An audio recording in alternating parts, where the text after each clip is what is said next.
Kate. Kate is my editor at Hodder and Stoughton, without whom none of this would have been remotely possible. I have a huge number of thank yous to say over this book. It's a story about a mother and daughter. It's a story about two relationships that go in counterpoint, a bit like an operatic quartet.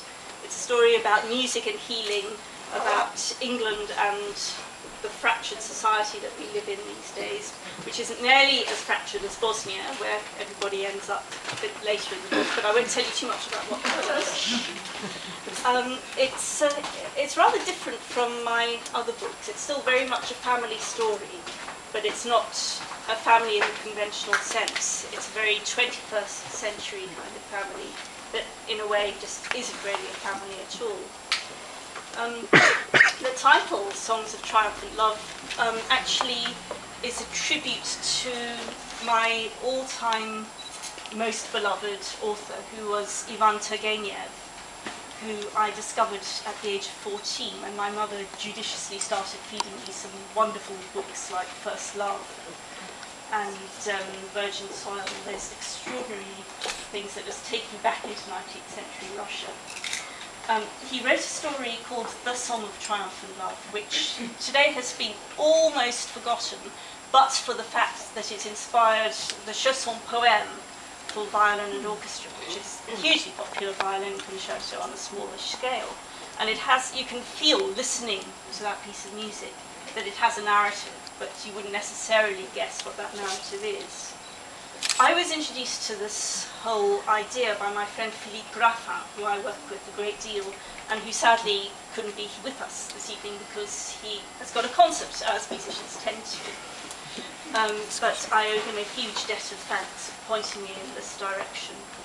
The situations in the book are in part suggested by Turgenev's relationship with Pauline Biardo, the opera singer.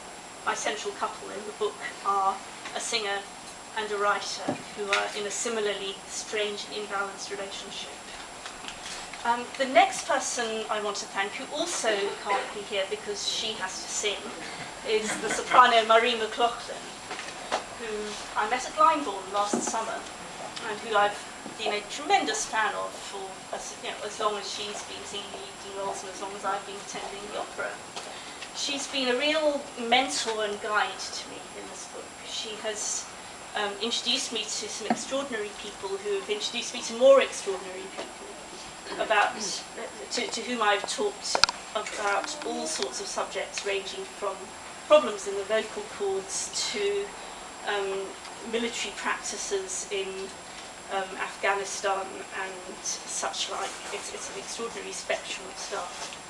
I'm also very grateful to John and Patrick Sanders, who are two members of a distinguished military family whose insights into the functioning of the army, which obviously is not my obvious bit of know-how, their input has totally changed the direction of this entire book, and I'm hugely grateful to them. Two more singers I have to credit are Nina Stemmer and Katerina Karneus, who both talked to me about Wagner. Now, this book would be nowhere without Wagner, as you will see when you read it. I owe a huge debt of thanks to my fantastic agent, Sarah Menguch, whose tireless efforts and fantastic moral support when I turn into one of those whinging authors who just whinges down the phone for hours. Never. Oh yeah? Well, maybe I'm not as bad as the others, but we're terrible whingers, us writers. I would be nowhere without Sarah, and I never forget this. And of course, Kate, Marissa, everyone from Hodder and Stoughton, thank you so much for making this possible and for putting so much attention into, especially the cover design, which I think is absolutely gorgeous. Who have I forgotten? I have so many people to thank, it doesn't really bear thinking about, but there's a full list of credits. I hope a full list of credits in the credits section. There are copies for sale at the front of the shop. I've got a pen if anyone wants me to sign one for them. And all I can say is I just hope that you enjoy reading this book as much as I've enjoyed writing it, which is a lot. Thank you.